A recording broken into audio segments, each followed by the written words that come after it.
अध्यात्म विज्ञान कोई धर्म या संप्रदाय नहीं है, ये स्पिरिचुअल साइंस है जो कुदरत के कानून पर आधारित है।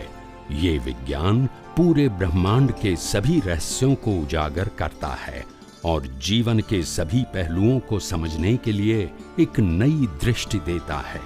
इसी को आर्ट ऑफ विजन कहते हैं, दुनिया को देखने की एक नई दृष्टि, जो अध्यात्म विज्ञानी परम पूज्य स्वामी श्री कमलेशानंद जी के निर्देशन में सनातन सत्य का अनुसंधान कर हमारे जीवन को प्रकाशित करे। जय सच्चिदानंद।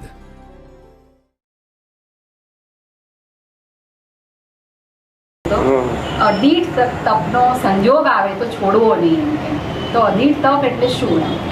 અધીઠ તપ એટલે કોઈ જોઈ ના શકે, કોઈ જોઈ ના શકે। કોઈ આપણને એમ કે કોઈ આપણને એમ કે તમે અકલ વગરના છો, બરાબર છે, તે વખતે અંદર આપણે ઉપવાસ ના કરીએ તો ચાલે, પણ આ જે તપ આવ્યું પ્રાપ્ત તપ કહેવાય, આપણે ઊભું કર્યું નથી, પ્રાપ્ત તપ કહેવાય। શું કહેવાય? આ જે તપ આવ્યું તે વખતે અંદર સહેજ પણ ભાવ ના બગાડવા દેવો, જ્ઞાનનો ઉપયોગ કરીને અહંકાર તો ઊભો થાય પણ એને જ્ઞાને કરીને વાળવો વાળવો વાળવો, બસ એને અધીઠ તપ એ કોઈ ના જોઈ શકે। અને ઉપવાસ કરી તો બધાને ખબર પડે, ખબર જ ના પડવી જોઈએ, બિલકુલ નહીં। અધીઠ તપ શું કહેવાય? કોઈ જોઈ ના શકે। અધીઠ તપ એટલે કોઈ જોઈ ના શકે એવું તપ, એનાથી કર્મ નિર્જરા થાય। આ બાહ્ય તપથી પુણ્ય બંધાય અને અધીઠ તપથી કર્મની નિર્જરા થાય, એટલે કે કાયમ માટે છૂટી જવાય। કારણ કે અધીઠ તપ છે એ કર્તા ભાવથી નથી થતા, અને આ બાહ્ય તપ છે ને કર્તા ભાવથી થાય છે। મેં કર્યું એટલે પુણ્ય બંધાય, કારણ કે બાહ્ય તપમાં કર્યા પછી થોડોક તો અહંકાર અંદર આવી જાય છે, કર્તા પદનો અહંકાર હોય છે, અને અધીઠ તપમાં તો કોઈને ખબર જ ના પડી કે તપ કર્યું છે। અધીઠ તપ એટલે કોઈ ભારે કામ કહેવાય કે આમ ટૂંકમાં કઈક ઉપાધિ આવી? અધીઠ તપ એટલે જ્ઞાન તપ। શું કીધું? જ્ઞાન તપ। એની અંદર કોઈ બાહ્ય ક્રિયા હોતી નથી, એટલે જ્ઞાન તપ કહ્યું। અમે તો અધીઠ તપ અને જોઈ શકીએ તપ કહેવાય એ ફિઝિકલ છે, શારીરિક તપ કહેવાય। એનાથી કર્તા પદ હોય એટલે પુણ્ય બંધાય, કર્મ નિર્જરા ના થાય। અધીઠ નો મતલબ જ થાય કે જોઈ શકાય નહીં તેવા। શું કીધું? જોઈ ના શકાય તેવા। અમે તો અધીઠ તપને એટલે સમજીએ છીએ કે એક જાતનું સહન કર ધારો કે ઘરમાં કઈક જ્ઞાનનો માર્ગ અને સહન કરવું એ બંને વિરોધાભાસ છે। જ્ઞાનમાં સહન ના કરવાનું હોય, સમાધાન કરવાનું। શું કરવાનું હોય?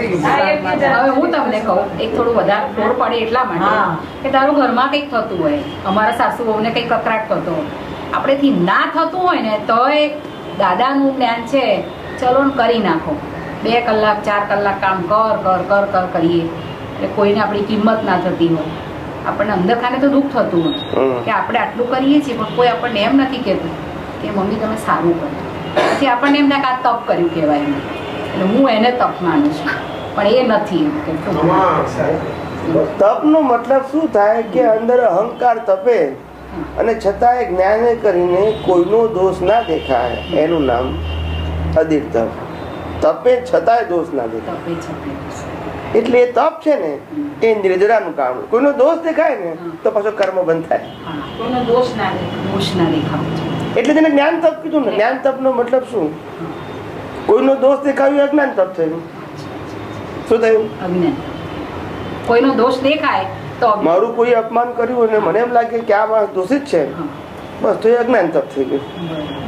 સહન કર્યું તોય એટલે આમાં અમને શું થાય છે, બે બાજુનો માર્ગ, સામે વાળા દોષિત જો તે જ અજ્ઞાન તપ, નિર્દોષ જો તે જ જ્ઞાન તપ। એટલે આમાં બે બાજુનો માર પડ્યો, એટલે આજે તમે જે સમજાયું ને એનાથી બહુ સરસ ખુલાસો। એક તો કામ કર્યું, મજૂરી કરી, પ્લસ અપેક્ષા રાખી કે એને મને કઈ સારું ના કીધું, એટલે કામ બી કર્યું અને નવું કઈક બાંધી દીધું, જે સમજવાનું હતું એ સમજ્યા નહીં। આમાં મૂળ પાયાની ભૂલ એક આવે છે કે એ પોતાના સ્વરૂપનું ભાન જ થાય કહેવાય છે, પોતાનું સ્વરૂપ જે મૂળ શુદ્ધાત્મા છે, આ જળથી તરત જુદું છે, એનું ભાન ભૂલીને જે બેન છે પોતાના એની સાથે જ રહે છે, અને ત્યાં ગાડી જોઈન્ટ થઈને જ આખું ચાલે છે.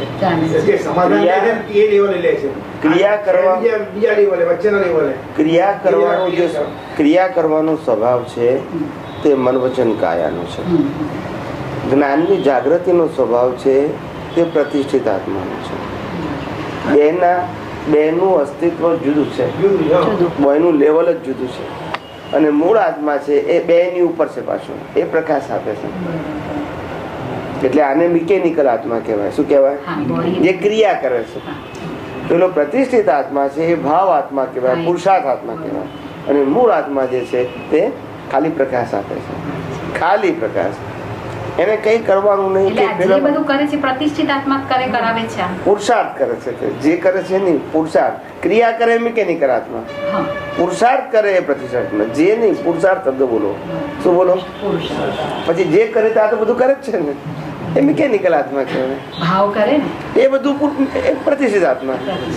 ભાવ કરે, નિશ્ચય કરે, જ્ઞાનનો ઉપયોગ કરે, એ બધું પ્રતિષ્ઠિત આત્મા. અને મન વચન કાયની ક્રિયા કરે એ મિકેનિકલ આત્મા.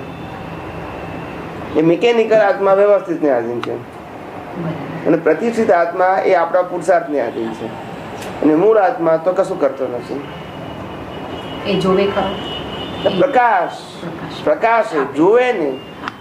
જેમ સોના આખા દુનિયાને પ્રકાશે પણ જોવે નહીં બધાને. સમજાય છે? જોવું અને પ્રકાશમાં ફેર છે ને.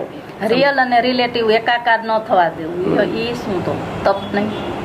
હા, તપ કહેવાય, જ્ઞાન તપ જ કહેવાય. રિયલ ને રિલેટિવ ને એકાકાર ના થવા દેવું, એને જ્ઞાનીઓએ પરમ વિનય કીધો. શું કીધો?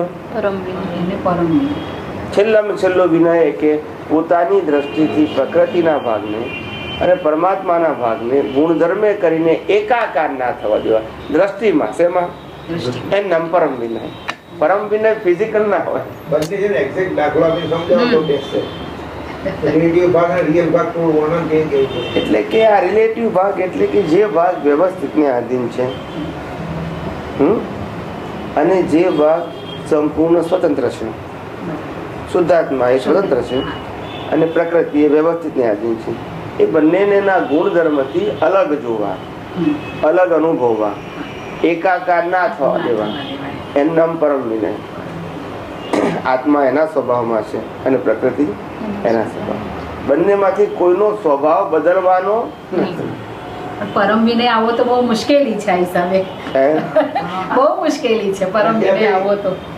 એ જાગૃતિ છે ને. તો જુદું પાડ કરવું તો ઈ તપ ન ગણે? બહુ તો આખા દિવસમાં 2-4 વાર જ જુદું પડતું હોય. એ જ્ઞાન તપ કહેવાય.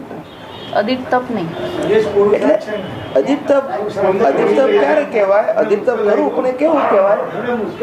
જ્યાં વ્યક્તિગત તમારે જ્ઞાનનો ઉપયોગ કરવાનો છે ત્યાં એ અધિક તપ લાઈટ કહેવાય. પણ જ્યાં તમારે પ્રકૃતિને સહન કરવાનું આવે અને ત્યાં સમાધાન કરો એ અધિક તપ થાય. અને આમાં આ જાગૃતિનું તપ છે, છૂટા પાડવું.